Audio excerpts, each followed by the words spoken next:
فرمایا قیام اللیل کا اہتمام کرنے والا ہوگا. فرمایا والذین یبیتون لربہم سجدا وقیاما، اور جو راتیں بسر کرتے ہیں اپنے رب کے حضور میں سجدہ کرتے ہوئے اور دست بدستہ کھڑے رہ کر، یعنی تہجد اور قیام اللیل بھی عباد الرحمن کی ایک خاص صفت ہے. اشارہ کر رہے ہیں اللہ تعالیٰ کہ انعام و اکرام اور کل قرب کے لیے سب سے بڑا ذریعہ جو ہے تہجد کی نماز ہے. قیام اللیل کا شمار ان عبادات میں سے ہے جو عبادات میں سب سے افضل اور اطاعت میں سب سے خوبصورت عمل ہے. صالحین کی خوبصورت عادت اور مومنین کی ہر دل عزیز تجارت تہجد ہے.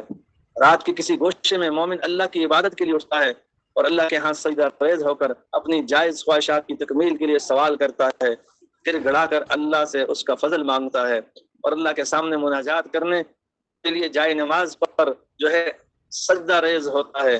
کامل مومن اس عظیم و شان ذات کی طرف تضرع کرتا ہے، روتا ہے، اور پھر اللہ اس کو بہت کچھ عطا کرتے ہیں.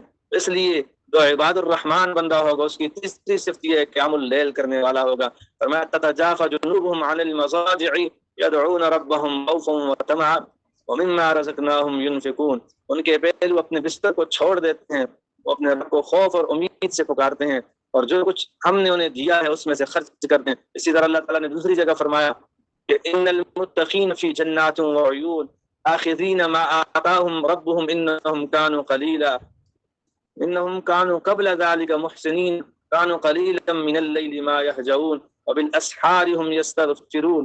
بے شک پرہیزگار باغوں اور چشموں میں ہیں اپنے رب کی عطائیں لیتے ہوئے، بے شک وہ اس سے پہلے نیکوکار تھے اور وہ رات کم سویا کرتے ہیں اور رات کی آخری پہر میں استغفار کرتے ہیں.